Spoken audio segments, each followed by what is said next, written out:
So here we are, we're having our annual meeting in our homes and in our offices. And if you're like me, you have your cup of coffee at hand. Go. So I'm just going to start out by doing a welcome and to everyone. And I will say, although I hate to say this, it does help a little bit with feedback if you could mute your Zoom so that we don't get feedback from behind you to help us a little bit ability to hear. So we would appreciate that.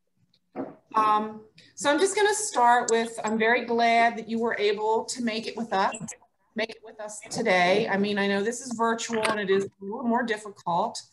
So we're getting ready. We've closed our 2020 year and we're organizing for 2021 under this new method, I guess we'd say, that we've all had to adjust to. The past months, our community and our nation have been, well, quite a bit. 2020 is a year none of us will ever forget. We've faced challenges we never expected. We've overcome odds stacked against us and learned things we could never have imagined, and we've band together on a scale we never thought possible. We're all ready to put this behind us, that I am sure. But unfortunately, our reality is the impact of the COVID-19 pandemic has really changed our world, if you will, and probably will for years to come. And what we find is many of our neighbors find themselves in need more than ever before. Their hardships have taken a toll on many, many people. And through it all, I'm very proud and pleased to say that our United Way of Franklin County has continued to improve lives and advance the common good while ramping up our efforts to address a huge increase in our need. As the board chair, I've seen our staff, our donors, our volunteers, and really the entire community has stepped up in unprecedented ways. And I'm sure many of you could list all kinds of things that are happening within our community that our people are stepping up and trying to help those who have needs. It's really been inspiring and hopeful to witness the way our community has come together through United Way in the midst of this crisis that we've all endured. We find that people are coming to United Way to get some assistance, employment opportunities, and they want to volunteer. Community members have really marched into action. They're giving their time, talent, and treasures to help people find a safe home and, you know, a safe and secure future and a fresh start. So this morning, we're going to reflect on all that 2020 has, you know, brought to us to face, both the good things and the challenges. And we'll start to explore how we can move together in 2021 to reimagine a future that is better. To help set our intentions for the morning meeting, I am inviting Pastor Scott Bowerman, who is a member of our United Way Board of Directors, to lead us in an invocation. Scott. Good morning, friends. I'm glad to be with you and ask that you pray with me. Let's pray. Dear God, we thank you for this morning, for waking up to a new day, for mugs of hot coffee and warm homes and breakfast and friends, for this technology that enables us to meet even while we're separated. As we come before you in the first month of a new year, we look back at the previous year, Lord, and we lament and grieve over the lives lost. We grieve with the families who have buried a loved one. We grieve with those who have had to close a business or have lost their jobs. And we lament, God, the divisiveness of our culture that is setting people against one another. But at the same time, as we look back, we rejoice at the creativity and ingenuity that we saw in our community as we came together to meet real needs of people who were suffering. We thank you for the work of the United Way in this, in organizing people, in collecting and sharing funds, in being a central place where we can share compassion with our community. And Lord, as we look to this year, we're weary, we're tired, but we pray you would give us energy, clarity for our minds, enthusiasm to continue your work, sensitivity and compassion to see and meet needs. We pray for our healthcare workers and others as they are administering the vaccine, and pray that a lot of vaccine would get in a lot of arms soon so we can emerge from this. We thank you for the promise of new life sometime this year, and pray that you would ready us to rebuild and reform our community. We thank you for this and pray it in Jesus' name. Amen. Thank you, Scott. We do have, traditionally, we've always carried out a few business items to help prepare us for our year ahead. So we're going to begin with our Treasurer of United Way, Matt Gunder, who will present our year-end financial report for 2020. Matt. Thank you, Bonnie. Good morning, everyone. On your screen, you can see a pie chart provided to you thanks to Amy and Amy at the United Way office. So I'd like to thank them first and foremost. Hopefully everyone can see that in detail enough. I know my computer screen's a little small, so it's tough, but just a few talking points for the slide to go over some of those details. The support and revenue, we'll go over the income side for 2020 was $922,088. That was our total revenue. This included campaign receipts of $658,956, as well as our COVID-19 campaign, which raised $104,465. The campaign was conducted to replace the roof of the United Way late in the year, raising $13,000 before the end of the year. That roof has been put on in early January, and we expect a bill, if it hasn't come in, should be here by the end of the month. Thanks for the support of those folks. We have a brand new roof that's been completely paid for, so all by donation. In addition to the program income was $83,900 of in-kind support, and in-kind support that totaled $63,397. If we look over at the expense side, the expenses included program allocations and designation support of $498,219. The COVID campaign expended $74,882 so far, as well as $56,000 for the in-house programs, much with scholarship training through Stepping Forward Works, and salaries and benefits totaled $240,163. The ongoing operational expenses were $80,753, and total expenses came to $973,116. And on a final note, our audited financial statements will be available upon completion later this year. If anybody would like to review this, I'm sure contact the office. They'd be happy to provide you that information. That should be all I have. Thanks, Bonnie. Thank you, Matt. You can see we've had quite an exciting year, even, I don't know if I want to say exciting year, but we've had a good year with our support and revenues, as well as our expenses. I know we've really, the United Way staff have worked very hard to cut back where they can during these trying times, and have been quite successful. So thank you for that good information. Next up we have is our board nominations. We do require a vote from the membership here.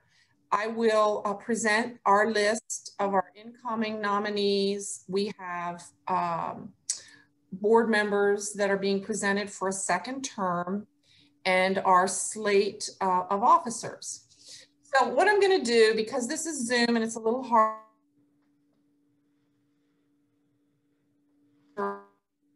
your name when you make your motion, and also if you make that second. That way we can get it into our records.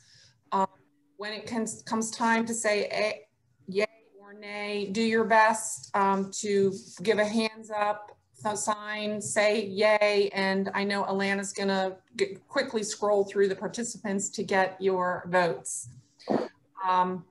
So we are presenting Dr. Rachel Day to join our United Way Board of Directors to serve a 3-year term for 2021 through 2023. Dr. Day is with One Skin Dermatology and the Good Life Apothecary. She's a New York native, attended Lehigh University, Weill Cornell Medical College, and did her dermatology residency at the New York Presbyterian Hospital.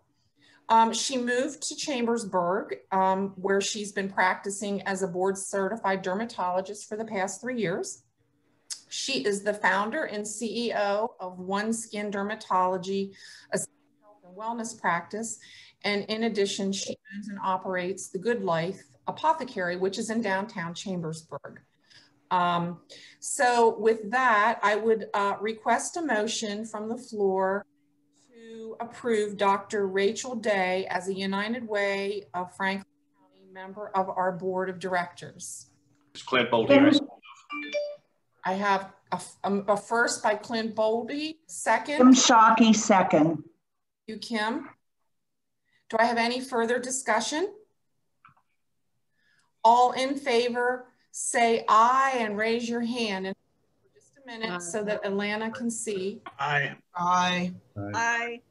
Aye. Aye.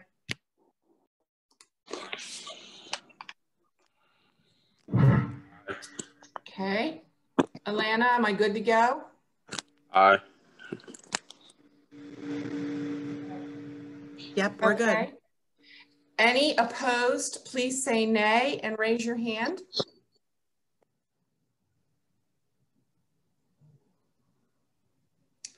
Okay, thank you. The motion passed. And we want to welcome Dr. Day to our United Way Board of Directors. I know she's here somewhere. Thank you. I'm so excited to joining. Good. And Good. really excited to get to the work.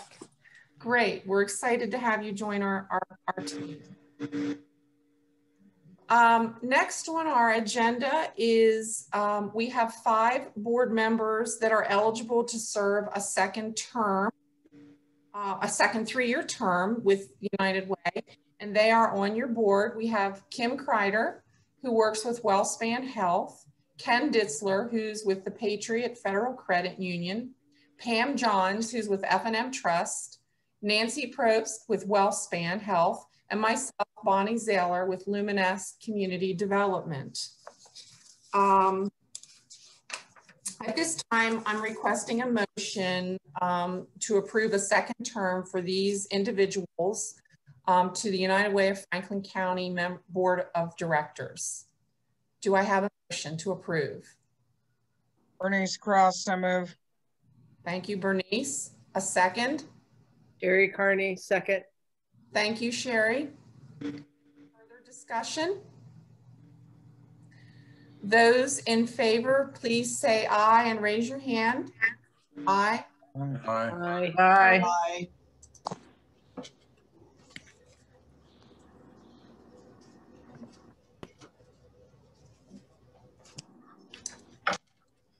Okay, those opposed, say nay, please, and raise your hand. Okay, thank you. Motion passed. The last item of business we have as far as nominations goes is to present our slate of officers for 2021. And on your slate is myself, Bonnie Zahler, as president, Ken Ditzler as vice president, Scott Bowerman as secretary, and Matt Gunder as treasurer. I will say each of us have served a one-year term in 2020, and this would be our second one-year term for the board in that capacity. At this time, I would request a motion to approve the presented slate of officers for our United Way of Franklin County Board of Directors. Can I have a motion, please? Kim Kreider, so moved. Thank you, Kim. A second? Mike Ross, second. Thank you, Mike. Any further discussion? Those in favor say aye or raise your hand. You can do your little Aye. Aye. action here. Aye. Aye. Aye. Okay, thank you. Those opposed say nay. All right, thank you. Motion passed. Thank you very much. We're excited about our new group and thank you for approving our board of directors as we lead the organization in 2021. Next on our agenda is the 2020 campaign update, and Bill Bechtold is our campaign chair, and he is here to bring us an update from our campaign. Thank you, Bill. You're on. Thank you. Good morning, everyone. I just want to start by saying it's really been a crazy year this year, as everybody knows, with the COVID, and we really would not have done as well without a few people, and I need to just take a few minutes to thank them. Elena and Amy in the office have done a remarkable job this year in helping the campaign. Kim Kreider, as always, does a fantastic job and really has carried me through this campaign. You know, we've been busy out here at the jail with keeping COVID out, and Kim has really stepped up and helped in ways that I can't imagine. And obviously Amy Hicks, who has done a fantastic job in organizing the office, in getting things, you know, I guess the best way would be like a prize fight, you know, pulling with the punches and reacting to everything that was thrown at us this year. And still being able to come through with a pretty decent campaign. And it really, without these four ladies, we would not have been as successful as we were. And I just wanted to thank them before we started with the report. So as we move into the new year, we're finally in the final weeks of 2020 campaign effort. This year, as I said earlier, has been an interesting year. You may recall we've kicked off our campaign with the first ever Zoom kickoff. And again, wouldn't have happened without the ladies. The Zoom kickoff we thought went very well. It sometimes even got some compliments about being able to see the kickoff from the comforts of their own home. So there is some benefits to some of these, but I sure do miss our person contact. With help from my favorite cohort, Kim Kreider, we bravely entered into a new world in campaigning. This year's campaign was marked by our first ever year online pledge forms, Facebook messages and appeals, gobs of hand sanitizers and muffled voices in masks as we continued delivered material and presentations to organizations as they requested them. An extended holiday mail season as our post office adapted to the changes in COVID. And as you all know, with the challenges of the post office this year, the majority of our pledge forms traveled through the mail instead of the hands of the volunteers to ensure the safety for everyone. We definitely missed the interactions that we usually enjoy during the campaign season, and we definitely helped overwhelm an already overburdened postal service.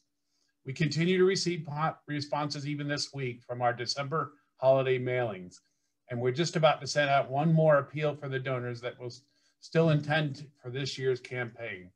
It's not over yet. Entering this campaign, we weren't sure what to expect in terms of response. Some of the companies that normally support our efforts didn't have doors open as we begin the campaign, and many of the companies we work still don't have a complete workforce. That said, the response from those we were able to reach was strong and enthusiastic. There is no doubt we live in a community that responds with compassion. So far this year, we've raised $511,560 for the 2020 campaign season. And with a few organizations still in the process of running campaigns and other communications ready to go out to donors, we will end the campaign season through the end of February. Kim, did you want to say a few words? Yes, I do, and it would help to unmute myself, wouldn't it? Thank you, Bill. In addition to the efforts of the 2020 campaign, United Way responded to the pandemic with a community crisis fund. It was created in March, and it was in response to the immediate needs of organizations serving during COVID. That fund raised over $106,000 so far and has given out $70,000, over $70,000 in support to local organizations that have provided food, shelter, hotline assistance, and met other immediate needs out in the community. The Community Crisis Fund continues to grow and will remain open until all funds are exhausted in response to the needs created by the pandemic. Finally, in the middle of the year, while working on our annual campaign and working through the COVID campaign, as Matt said earlier, the roof at the offices of the United Way reached an age where minor repairs were no longer practical and roof replacement was necessary. And we just want to take a moment to recognize two gems, Clint Bolte and Greg Duffy, for leading a small group of donors in raising the funds necessary to replace the roof.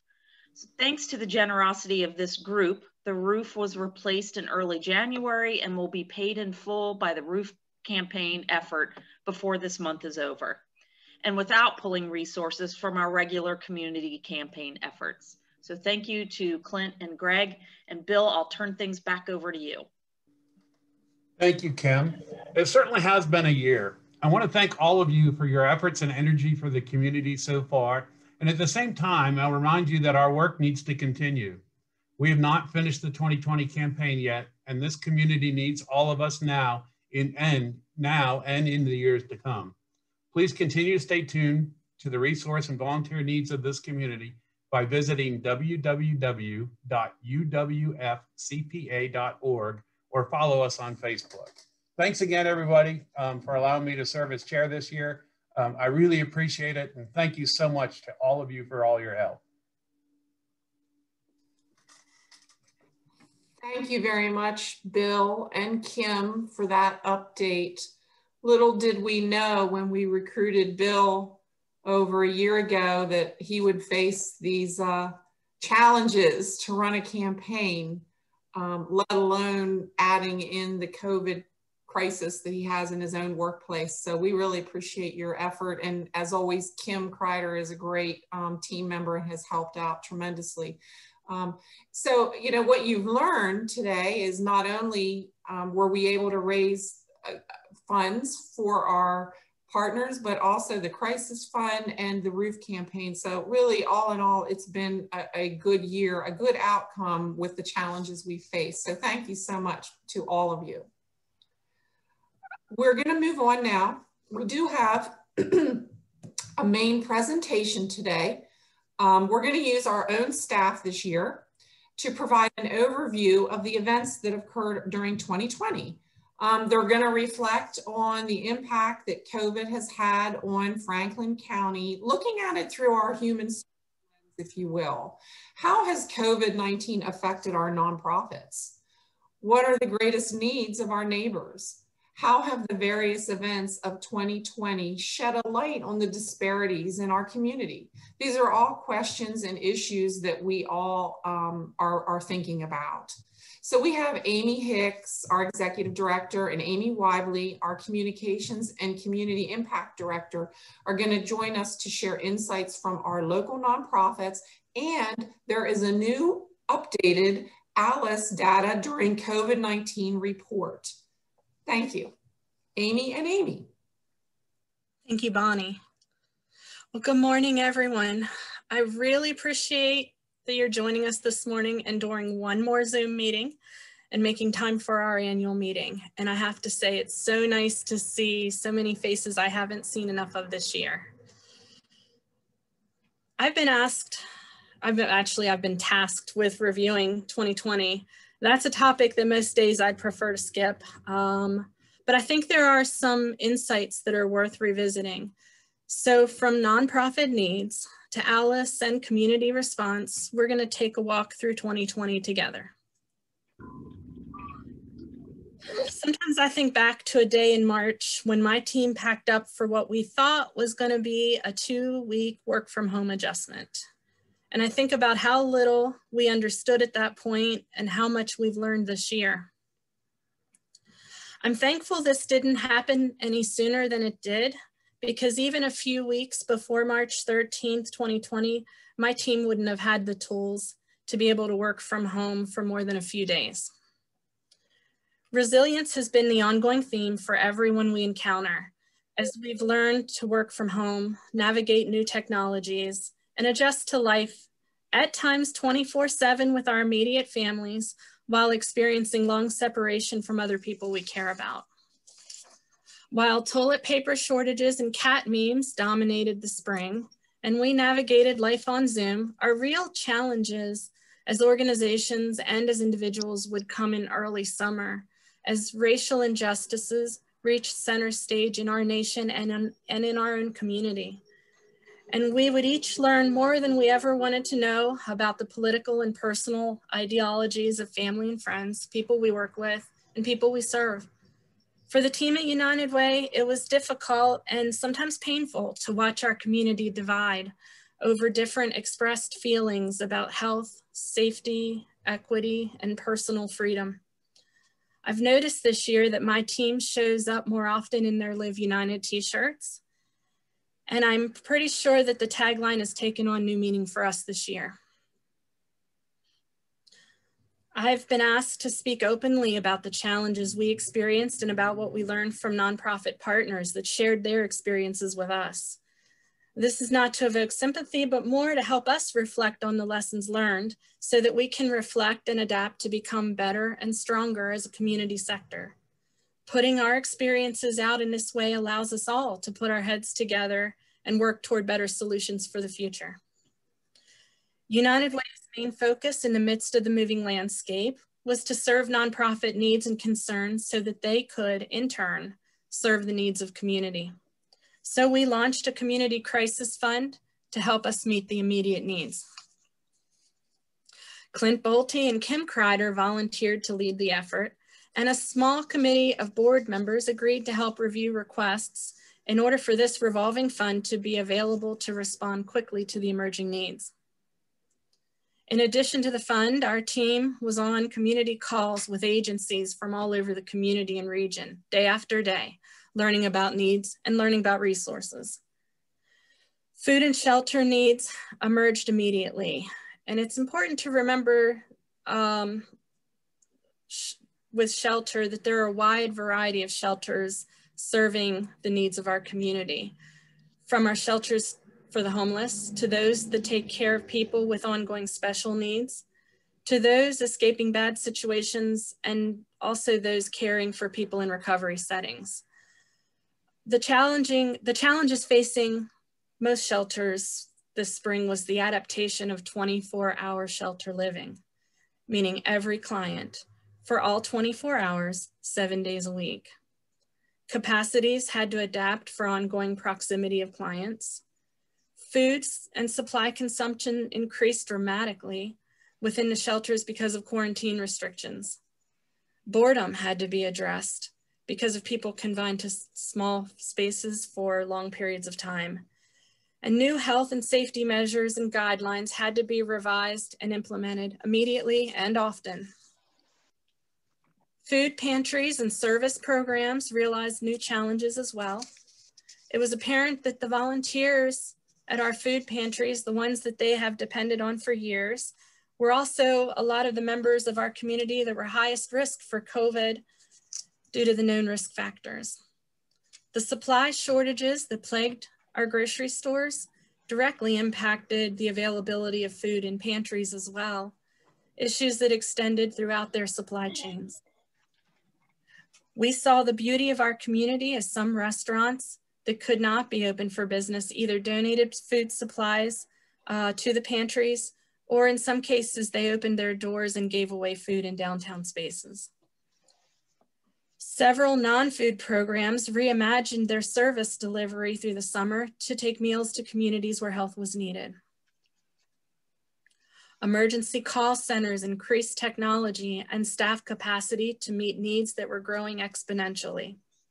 Telehealth emerged as a serious option, not only for medical patients, but also for our nonprofit counseling centers.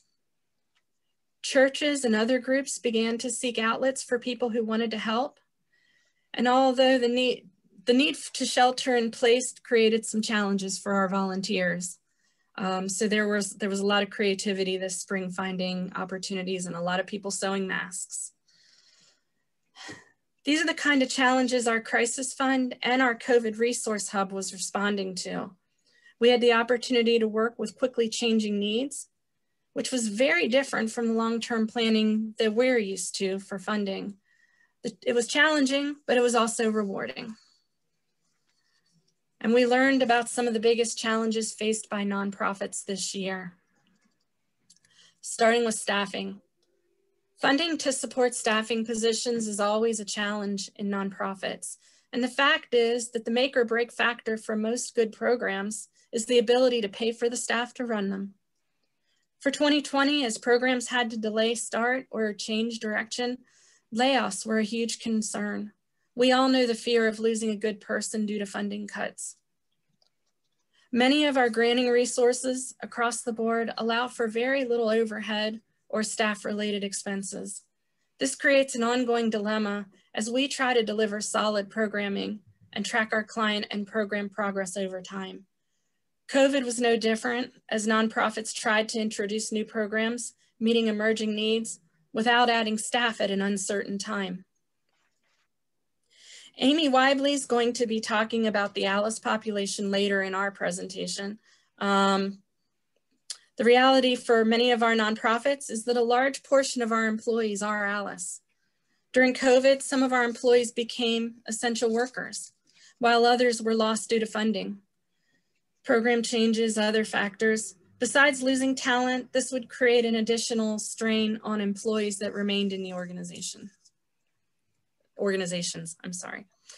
Even in the best scenarios, work from home situations and ongoing changes in COVID-related safety created an environment where communication lines were changing rapidly.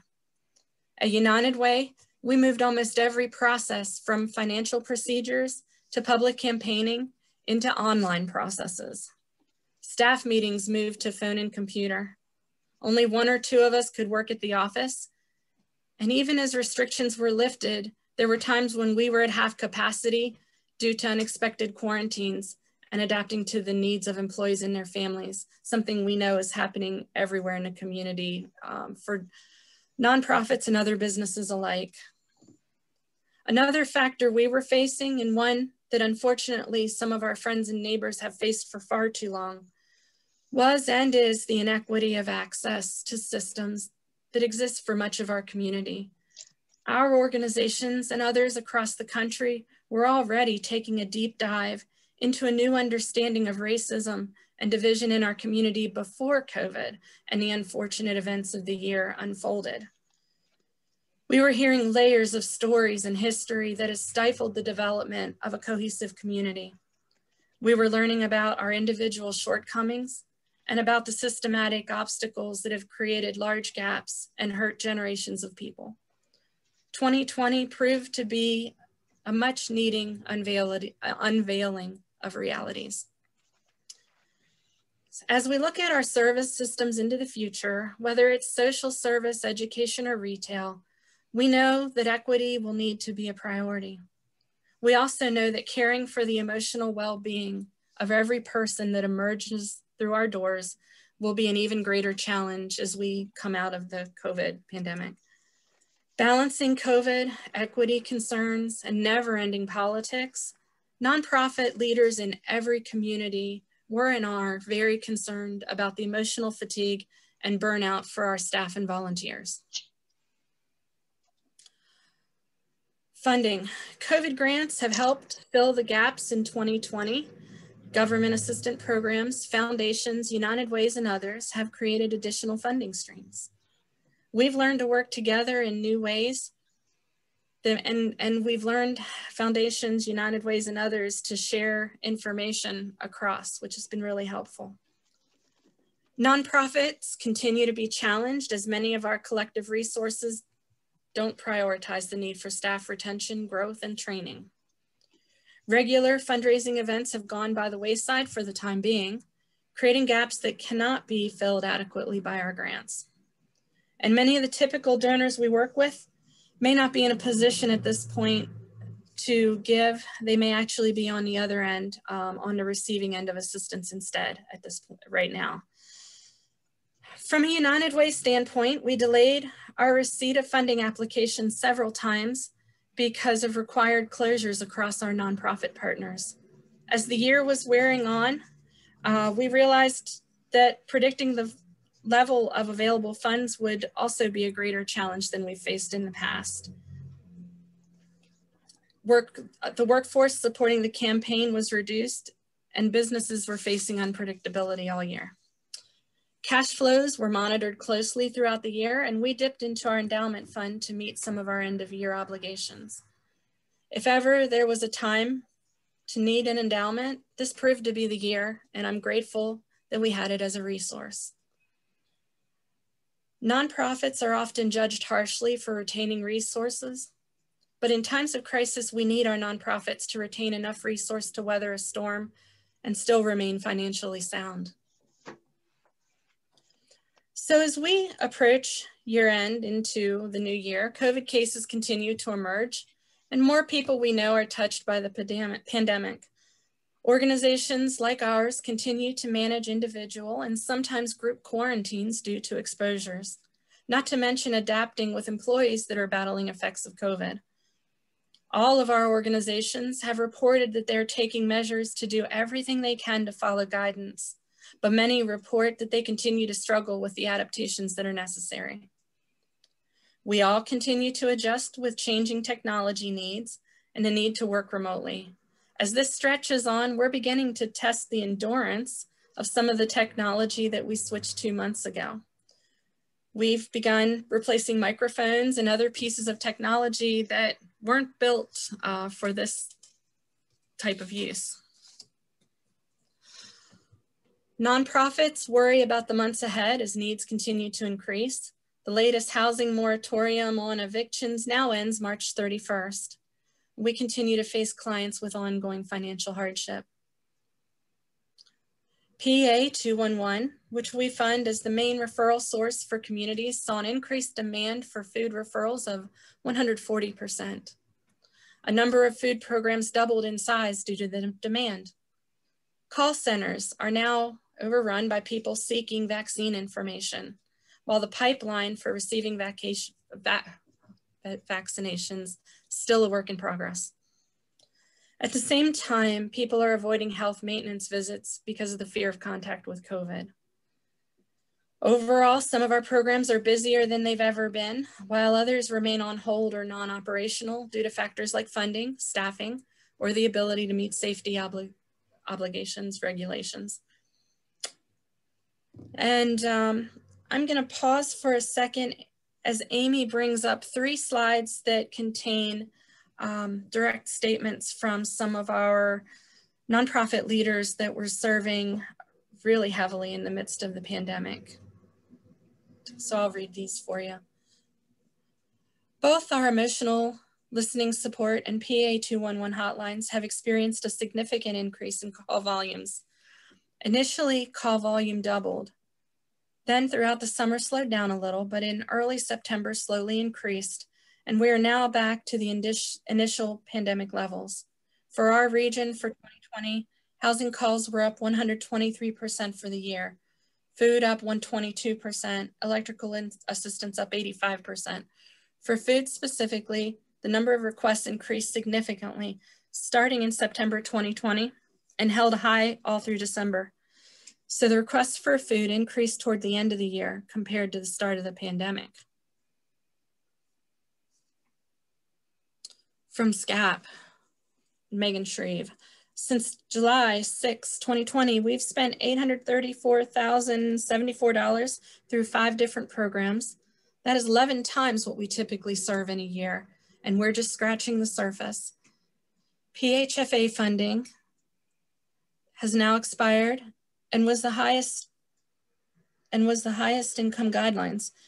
Now everything is 200% the federal poverty income guidelines and below. Many traditionally middle class folks are not eligible for assistance. We're seeing incredibly large balances and very low income for folks. Programs also have limits of $1,500, so we can't satisfy the rental needs. I worry a great deal about what things will look like when a CDC moratorium ends. And from Children's Aid Society. The greatest need comes from families who are underinsured and those who are having a COVID-19 financial hardship, but do not quite meet the criteria for assistance programs. We see an increased need for hardship fee adjustments or sliding fee reviews because families have had income reductions or other stressors that are triggered by COVID. These challenges have made it difficult for families to pay for medically necessary counseling services. Understandably, the concern in some families is that they'll sacrifice healthcare needs when their basic needs are not met.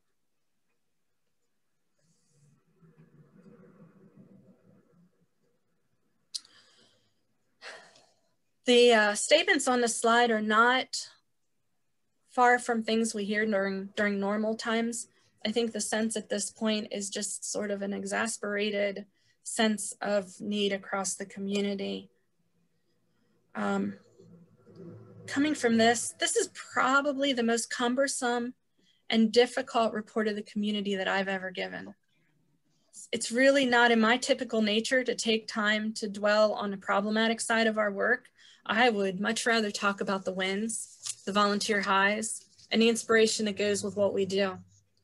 And believe me, through all of this, those are the pieces that have carried all of us. But I think it's important that we reflect at this time on the real challenges and obstacles that nonprofits have been working through. We have to absorb and own the realities so we can learn from them.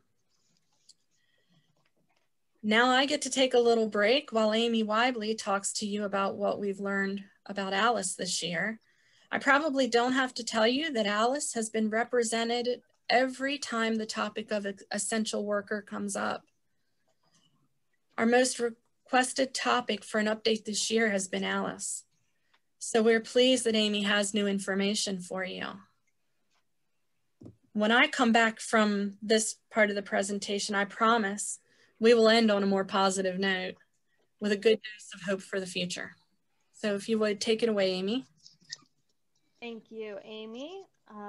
So the first Pennsylvania ALICE report was released in June of 2019, and we've been across community since then telling the story of ALICE in Franklin County. Just yesterday, United Ways across the state released the 2020 ALICE report refresh, which is based now on updated data from the most recent data available, which is 2018. Because of the methodology used, ALICE reports will always use data from 2 years ago. So the 2020 report has data from 2018. Also released yesterday was the COVID-19 impact on Pennsylvania, the ALICE story report. This shares survey results from a random sample of over 1,700 Pennsylvanians in the month of August 2020 who shared how their household has been impacted by the pandemic. I aim today to help you all better understand the challenges that are facing households struggling to meet their needs during COVID-19 using this data. It will be a lot of data, so please bear with me and absorb what you can. There's also the data that's available if you need more time to look at it and absorb it and really understand it, available on our website, which I'll share later. My hope is that this ALICE research, coupled with the information from the COVID impact survey, will help advocates such as you to identify the most vulnerable in their communities and direct programming and resources to assist them throughout the pandemic and in the recovery that will follow. If this is your first time hearing about ALICE, before we dive into what the research reveals, I'll first cover what ALICE means. ALICE is an acronym, and it stands for Asset Limited, Income Constrained, Employed. Alice holds low-wage jobs. There are cashiers, there are nurses, there are security guards, childcare workers, laborers, office administrators. These are the people working critical jobs to hold up our local businesses. They earn above, the federal poverty level, but below what is determined as the Alice survival budget, which is a budget where they can meet just their basic needs. And they also have no savings for emergencies or being able to invest in their future, such as advancing their education to improve their workplace standing, or home ownership, or working towards retirement. Alice households cannot afford their basic needs every month, their most basic of needs. And these include transportation, childcare, rent, healthcare, and food. So they often, month to month, are having to choose between which of these basics they can afford that month for themselves and their families. Before I get any further, let me just talk about some terms that we will go over today. So I mentioned Alice. These are the households that, as I mentioned, have the income above the federal poverty level, but below that basic cost of living. Those poverty households then are earning below what the federal poverty level indicates. So what I'm going to use a lot today to talk about this data is the Alice threshold.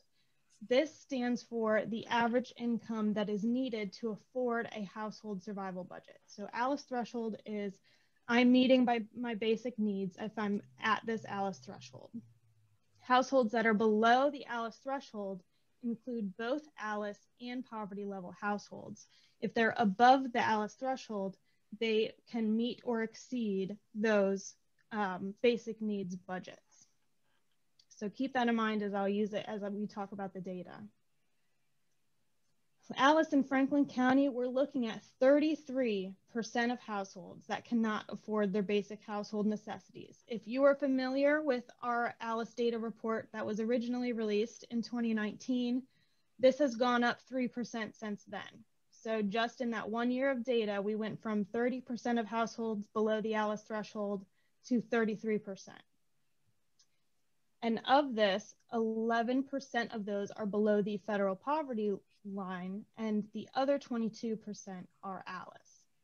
So what does this Alice data help us to tell? It really tells the story of the true number of households that are struggling to survive that the federal poverty line does not accurately capture. 33% of our households need assistance, and yet most do not qualify if you're going by the federal poverty line. I've mentioned the household survival budget. You may have noticed it as one of the terms on my previous slide that I did not talk about. This household survival budget are the bare minimum costs for basic necessities. Typically, in an Alice presentation, we would go over the survival budget in detail, in depth. But since we're focusing on the events of 2020 and the impact of COVID, we'll spend our time on this data. But if you are interested in viewing more of this data and including the survival budget, as I mentioned on your slide now, is our website that houses all of our Alice data, uwfcpa.org/Alice. I encourage you to jot that down and please explore that site later today or later this week. So again, this is based on the total population data from 2018, what I've just presented. So now we're going to shift into talking about the COVID-19 crisis. 2018 was before COVID. So what we're doing is we're looking at the survey results of people from households in Pennsylvania who were reported what they've been experiencing in the midst of COVID. And we're going to use the Alice data with that survey results to help us tell the picture of what Alice has been experiencing. 33% of Franklin County households were already vulnerable with no money and emergencies saved before this. Then you throw on top of that an unprecedented crisis through a global pandemic. The economic impacts of COVID-19 continue to reverberate, from unemployment to closed businesses to the halting or interruption of goods and services production. This has led to millions of families dealing with a reduction of income. There were 11% of Pennsylvanian households that were on the cusp of the Alice threshold in 2018. Those are also especially vulnerable as we're going into the pandemic. This all leads us to expect that there will be an increase in the number of households struggling to survive as the pandemic continues. When it comes to COVID-19 issues and their greatest concerns, 44% of Alice households report that their top concern during the pandemic is paying for housing, while in contrast, 44% of households above the Alice threshold are most concerned with contracting COVID-19. So this displays that when your basic needs are met, people can worry about the virus directly. When they cannot afford or meet their basic needs, they are worried about trying to meet those needs like housing rather than worrying directly about the virus. 52% of Alice households are concerned about eviction or foreclosure on their homes, but only 26% of Alice households have sought housing relief and assistance. Alice families with lost income may not be able to catch up once rent and mortgage freezes are lifted, which means that they could be at risk of losing their homes. With a reduced income, it will be even harder for Alice families to afford the basics in the household survival budget. From the COVID impact survey, 77% of respondents with a household income below that Alice threshold had 1 month or less of savings. In contrast, looking at those above the Alice threshold, 63% had enough savings for 2 months or more. Families have had to turn to means other than income to try and meet their monthly bills for basic needs. The COVID impact survey revealed that 52% of respondents with household income below the Alice threshold applied for unemployment. 37% have borrowed money from friends and family to make ends meet. 36% applied for government assistance programs, and 23% increased their credit card balances. Food insecurity is another increasing concern, as Amy revealed in her presentation. 43% of respondents with households below the Alice threshold report utilizing food banks or pantries, compared to 15% of households that are above that threshold. Respondents with households below the Alice threshold report being unable to afford food at a rate of 58%.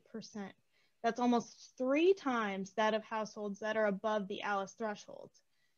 52% of households were unable to find the needed amount of food for their family. So this was when we were dealing with a lot of food shortages, especially early on.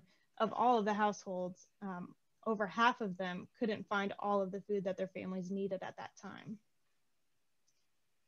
Families with children have been navigating additional challenges presented by the pandemic. School closures have had a significant impact on families and students, causing disruption to their daily routine. It's impacted their socialization, their nourishment, and their learning environment. For many families, losing the free and reduced price lunches and access to the education have been difficult. For some children, school is their one safe place. Sheltering at home can lead to unsafe situations in families where there is neglect or abuse. For parents, the ability to work from home is limited when they need to care for children or assist with remote learning. The digital divide is another challenge. Alice households are less likely to have high-speed internet access and digital tools. With less access to internet and computers, Alice children will have difficulty participating in online learning, and parents have more difficulty working remotely if that is even an option for them. In terms of childcare, the survey revealed that of total households with children, over half have adjusted their work to accommodate their family's need for childcare. 64% of respondents with households below the Alice threshold report either reducing their hours or leaving their job. The 2 top reported childcare concerns and issues for families were helping children and distance learning, an average of 52% between all of the respondents, and juggling work and children's needs, an average of 50% of all the respondents. The health risk for children and household members was also a great concern. The pandemic has revealed, in case anyone out there questioned it, that childcare is essential for working families. Most households do not have adequate support to balance work and their children's needs. And public education is also a critical institution for supporting children and working families and providing that structure and that place for children to go and receive some services and needs. Now, seniors, we know, have been the most vulnerable age group during the pandemic. In Franklin County, 44% of senior households in our community are below the ALICE threshold. Due to their age, underlying conditions, and often living in group quarters, such as assisted living facilities, those over the age of 65 are more susceptible to getting or dying from COVID-19 than the general population. This increased vulnerability, as well as the closing of senior centers, houses of worship, and other community organizations, has heightened anxiety and isolation among the senior population. The rapid decline in the stock market have drastically reduced income and resources for many seniors as well. Additionally, some supply chains have been disrupted and impacting the availability of generic prescription drugs and other necessities. All of this together means that seniors are a high-risk group, not only in terms of health, but also in terms of finances. When we look at ALICE workers, as we've talked about, Amy mentioned, ALICE workers have been often identified as essential workers. They play essential roles in our workforce that are critical to our economy. And now many of them are even in the trenches caring for COVID-19 patients. Yet many ALICE workers do not have basic employee protections, such as annual salary, health coverage, paid sick leave, and other benefits that would help them withstand the COVID-19 crisis. Essential workers are often in low-wage jobs that face new and greater risks. On one hand, many of these jobs now deemed essential, and employees are asked to report to work despite the risk to their health. But on the other hand, many of these jobs are seen as dispensable, and workers have their hours cut or laid off, losing wages as well as benefits if they had benefits to begin with. With 65% of workers in Pennsylvania being paid hourly, these workers are more likely to have fluctuations in income during the best of times, let alone during a pandemic. Many essential workers also have additional family caregiving responsibilities. With no safety net, they have no choice but to work. This all leads to higher levels of stress. Non-essential workers are facing job insecurity and possibly long-term unemployment. With stores closed, events canceled, businesses closed, families are losing income. It will take time to ramp back up to the job market we once had. For example, if a restaurant closed, that storefront goes back on the market, waits for a new business to be able to move in, the new business needs to set up, and then the new business can hire positions to replace those jobs that were lost. This all will take time. It is harder for ALICE to work from home, not only because many of their jobs aren't transferable to work from home, but also because of the digital divide and the access to internet and technology. From the survey, 70% of respondents below the ALICE threshold indicated changes in employment due to the pandemic, which includes loss of job, being temporarily laid off and changing jobs, whereas 59% of households that are above the ALICE threshold reported no changes to their employment status. Of respondents below the ALICE threshold, 46% are fearful of a reduction in work hours or wages, 38% fear losing their job. Additionally, the majority of respondents, total respondents, are either somewhat or very uncomfortable with being at a work site full time, as well as in indoor settings, including indoor dining, indoor family and friend gatherings, attending churches or community group gatherings that are indoor, and being in schools or college campuses. This shows that while they need to go to work to earn that paycheck, there is this extra layer of stress and anxiety because we are in the midst of a pandemic and the worry of their risk of their health and safety for themselves and their households as they're going and reporting to work and doing other things out in community. Throughout this pandemic, inequalities have been exacerbated. It becomes even more apparent what the issues are. They've really been highlighted. A spotlight's been shown, as Amy talked about. Households of all ages, genders, races, and ethnicities living rural, urban, suburban areas, everybody, everywhere is impacted by the pandemic. We are not saying only a portion of the population, which Alice that we're talking about now, is impacted. Everybody is. But we want to make sure that we're talking about the fact that groups that are disproportionately Alice will be impacted even more severely. One group would be talking about socioeconomic gap. Income, occupation, and education have been impacted by the pandemic, and those with a less socioeconomic standing have generally been hit harder, with less means to navigate the crisis. Isolating in place is a luxury that many Alice families cannot afford. Differences in income and savings determine who can stay home, buy protective gear and essential items, take time off of work when they're sick, and access quality health care. Alice families without savings and working hourly paid jobs are more likely to fall into debt and may not be able to protect themselves or afford treatment if they get sick. This leads into health disparities. Many Alice families have been skimping on essentials for years, from healthy food to routine health care. Along with the added stress of living paycheck to paycheck, these factors increase the risk for chronic health conditions, making Alice even more vulnerable during a public health crisis. Initial reports are showing that groups that have underlying health conditions face persistent discrimination in healthcare services, or that live in areas with fewer support services, make up a higher proportion of COVID-19 deaths. Medicaid and employer insurance are also essential for households below the Alice threshold. A loss of work could take away the crucial benefit of health coverage, posing a significant additional burden to Alice families. There are inequities in marginalized populations for these populations as well. We know from the Alice report that many marginalized populations have lower incomes and are therefore more likely to live in Alice households. These groups include people of color, women, LGBTQ+ people, those with lower levels of education, those with a disability, recent undocumented, unskilled, or limited English-speaking immigrants, younger veterans, and formerly incarcerated people. A few examples of these discrepancies in income. For Black and Hispanic households, median earnings are lower and the unemployment rate is higher. People with past convictions are more likely to be unemployed or to work in low-wage jobs.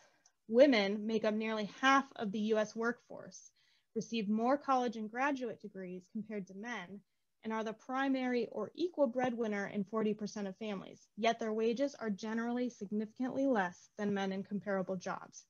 These disparities all add more barriers for marginalized population and prevent them from being able to move more easily into financial self-sufficiency.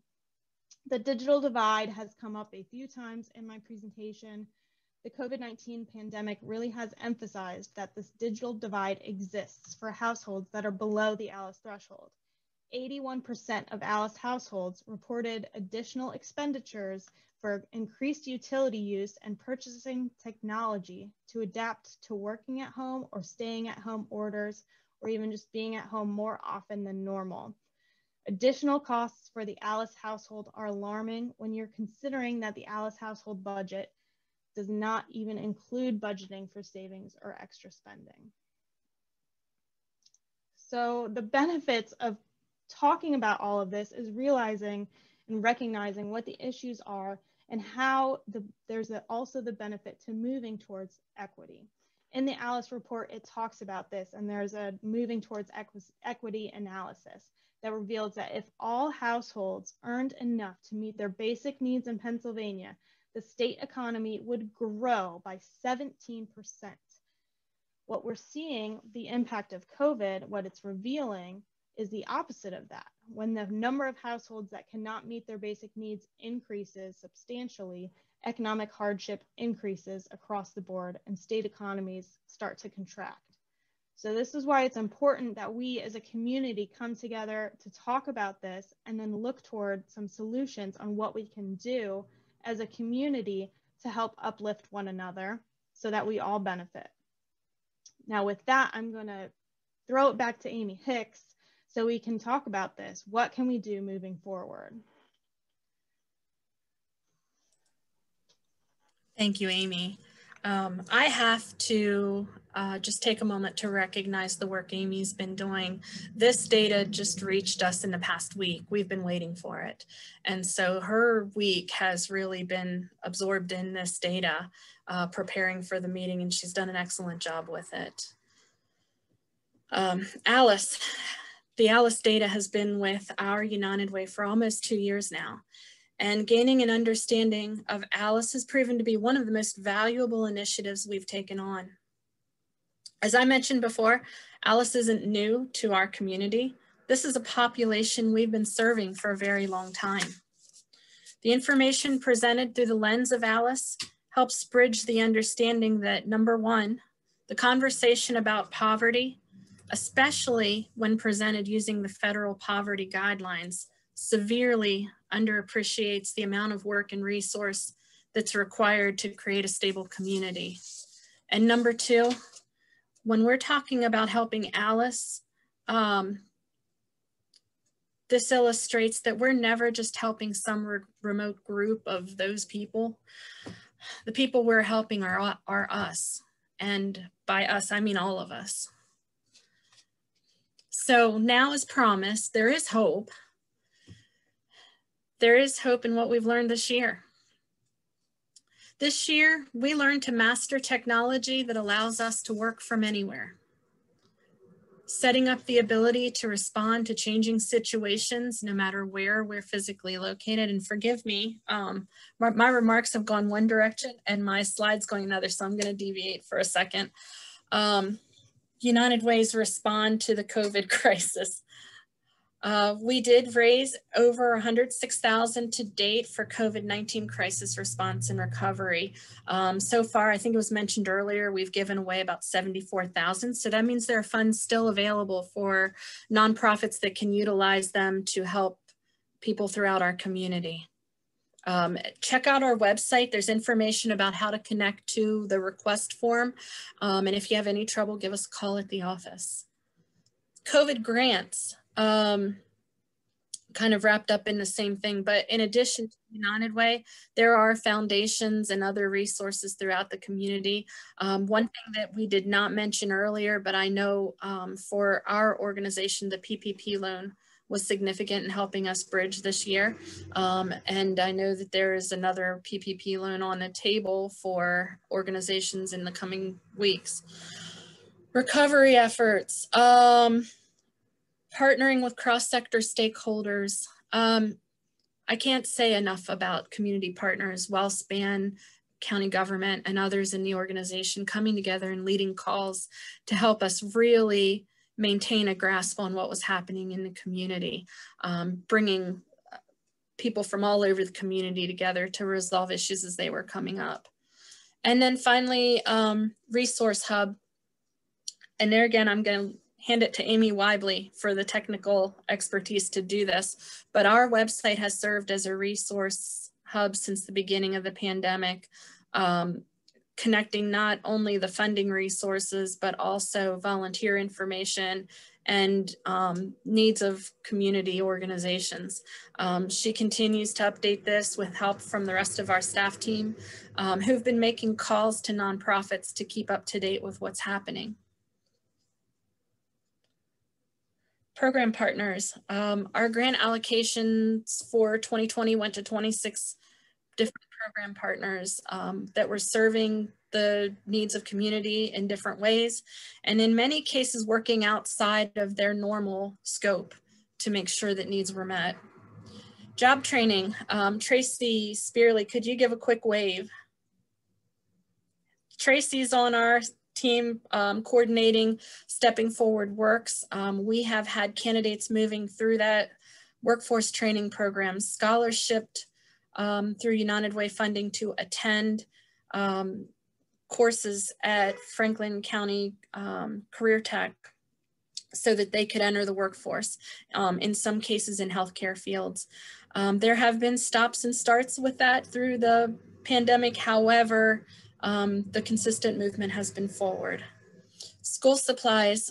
We We were really pleased to be able to conduct our school supply drive this summer. In spite of changes, we went online, and people were ordering supplies through Target and Walmart. You would not believe the boxes that arrived at our office, marked to go to the various school districts. And then we worked with a small group of core volunteers to get those supplies to where they were directed, making a difference this year. And the equity work. I'd be remiss if I didn't mention that we've had a small but diverse and dedicated group that has been working at United Way for about 1.5 years to improve our organization in terms of equity and inclusion. We've got a long way to go, but we're on a continuous path of improvement, and we look forward to sharing information and resources as we continue to learn. So you can expect more on that subject in the coming year. And then finally, raising money for over 15 food pantries. We're in the process of that right now. I'm certain by now you have seen information come out across our communication lines, Facebook, our Constant Contact, and our website about the Winter Food Drive. This hits our food pantries at a critical time every year, following the holiday season and through the winter months when supplies tend to be lower. This year especially, the need is great. Okay. And I can take over for a little bit then, Amy. Sounds good, Amy. So, you know, Amy Hicks talked about really our immediate response and our continuation of services throughout the COVID-19 pandemic. Now we'll talk about what businesses, policy leaders, and community members can do to get involved and make a difference. Some business actions. We know businesses are key to jobs now and in the futures. Many of our local employers have been adapting and continue to adapt to the needs of employees and community as we continue dealing with this crisis. But we know we can always continue improving and reviewing to best serve our employees and our customers. Some ways businesses can do this are consider adaptations to employee policies and supports to help be more flexible and meet those needs of families as they are navigating all of these issues. Instead of unemployment, companies could offer job share, flex hours, or rotations. COVID cleaning measures and protocols can help ensure that employees feel safe and less at risk by reporting to work. Working from home requires new tools, routines, and support, but not all employees can afford this on their own, so businesses can build into their budget a way to support the technology needs of remote working. Many have called for companies to increase the hourly rate for essential workers that are facing increased risks, so exploring any opportunity to do that. Free backup care for dependents who could make it possible for essential workers to go to their job if things might fall through with school or childcare, figuring out solutions to surround those families and support systems, as well as continue pay during closed or suspended services may be possible with future funding that's coming up. As Amy mentioned, we know we're in a new year. We know that there's possibility for new funding opportunities to come up. We don't know what that may look like yet, but keeping an eye on that to see what you can provide that will support your employees will be important as we continue to move forward. Also looking at stronger employee benefits. Since most workers still get their health insurance through their employer, the continuation of health insurance through this crisis is going to be critical. Companies can also contribute to better health through paid and unpaid sick leave, and providing and offering paid leave for workers that may be in some at-risk groups. Of course, also companies getting involved in the communities in which their employees and customers are located is really important. You can look for relief funds that are supporting specifically COVID outreach. You can look at food banks, as we know food is a great need, and donating money can often go further than donating food, as we're learning through the Winter Food Drive. Organizations, you can look for organizations that are providing basic needs assistance at this time and supporting those organizations. Also encouraging volunteerism among your employees. possibly looking at offering PTO or more PTO for a certain number of hours if they're volunteering at an organization in the community. And looking at donating supplies or other supports for healthcare professionals and EMS responders, those first line workers that are dealing with the COVID-19 crisis head on. This is just a very small example of some of the actions that businesses can take. There are many more, and I'm sure people can get a lot more creative than just this. So get feedback from your employees, put a team together to look at and evaluate this feedback, explore options that you can really get creative and provide more support for your employees, because that's how you are going to be able to retain and recruit people and good people for your organization. Looking at government actions, we aim to lift ALICE up through policy solutions. So United Way's across Pennsylvania are calling on leaders at the state and national levels to adopt policies that can reduce the burdens on ALICE and what they encounter on a daily basis to help them along on their journey to financial stability. Policy priorities to lift up ALICE include investing in PA 211, which is the 24/7 human services referral hotline that provides ALICE and many others, anybody who calls, with resources to help alleviate barriers. By investing state funds and by using the data that PA 211 collects to help with health and human service planning, that will all help fully realize and better utilize this resource across the state.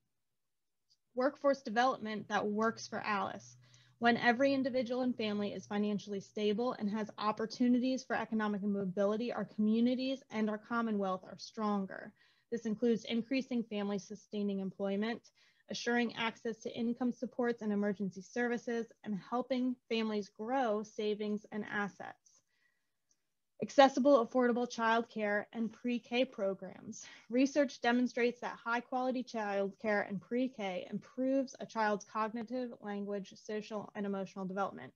Yet quality childcare providers can be far and few between and have massive waiting lists. Not to mention, they can be an expensive burden for families, especially those below the ALICE threshold. But at the same time, we know that childcare is critical to let working families be able to go to work. So investing in programs that aid in this childcare will improve school readiness, but also reduce the family's burden. We talk about well-being of families, specifically focusing on prenatal to age 3, an often overlooked age group because they aren't yet in school. Today's babies are tomorrow's future, and the first 5 years are really critical, especially those first 3 years. So United Way's goals is to include increasing of success of child development through prenatal and child health care, through nutrition, and through community assistance. And of course, supporting households through COVID-19 recovery. Now more than ever, the investment of health and human service programs, which demonstrate positive outcomes and provide a basic safety net for services, is needed. So these are some of the policies that we are advocating for. And what can you do? We join you in helping to raise your voice and advocate with us on these policies that are good for families in our community. So you can advocate, view our full ALICE policy in more detail on our website, uwfcpa.org/ALICE. And you can contact our local elected officials who advocate for this policy that is supporting our families. You can also volunteer out in our community, get involved. View volunteer projects on our website, uwfcpa.org/volunteer.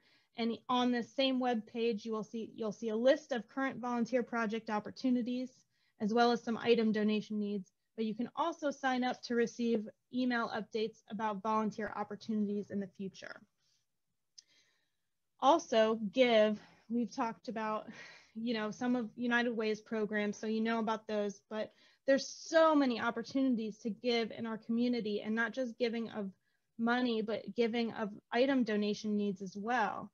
So look and find a cause or causes that mean something to you and that speak to you, and give to them of anything that you're able, including your time and volunteering. We really encourage everybody to get involved.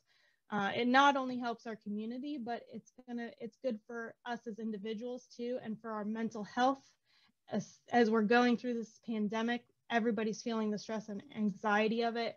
Getting involved can help with that too.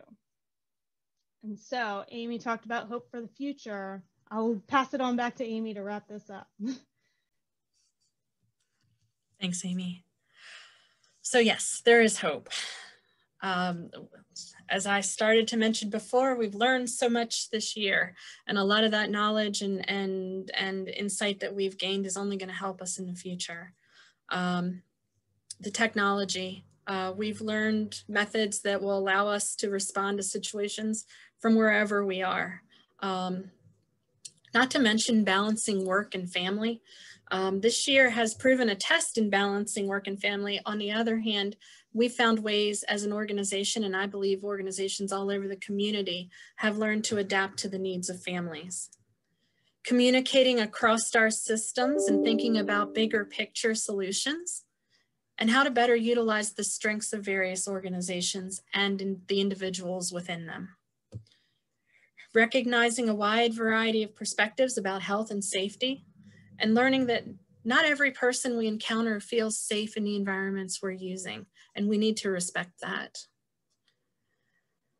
And finally, listening to people with a wide variety of lived experiences and learning to share space, respect, and celebrate the depth of their experiences.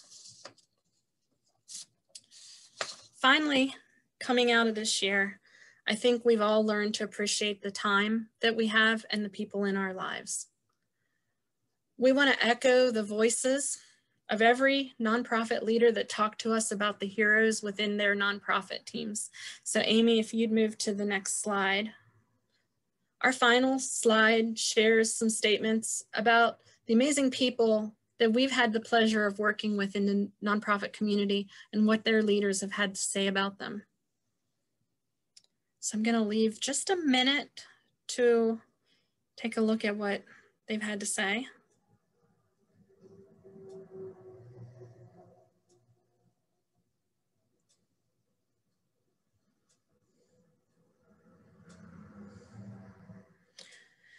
And now I want to thank the heroes that have stepped up within the United Way organization, our program partners and community partners, our volunteers, our board members, and my staff heroes here, Amy, Alana, and Tracy, for what they do every day. We sincerely appreciate the way that people come together to lift this organization and the organizations we work with, to lift the community. So thank you for all you're doing. And now I'm very happy to turn this presentation over to our Board of Directors President, Bonnie Zahler, to bring it home.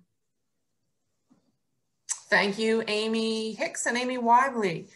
As we listen to your presentation, I think at some level we know that families and seniors and people are struggling within our community, but boy, now we have the data, which is really helpful. And I saw a number of requests for those PowerPoint slides, and there is an email address in your chat where you can get those slides if you can use them to help advocate. So please do that. I'll just end with, the challenges each of us faced this year have been unprecedented. I don't think any of us could have imagined that 2020 is what it was.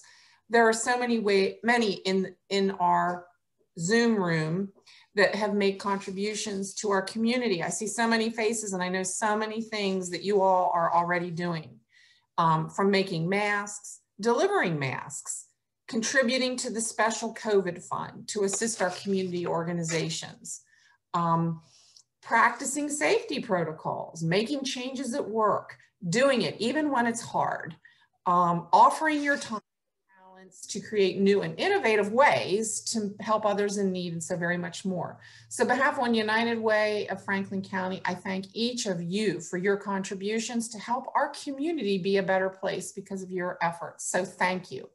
So it's been a great morning, and I'd like to end our day today with a big thank you for everyone and for the United Way staff for putting together this event. So go on your way and have a terrific day. Thank you, everyone.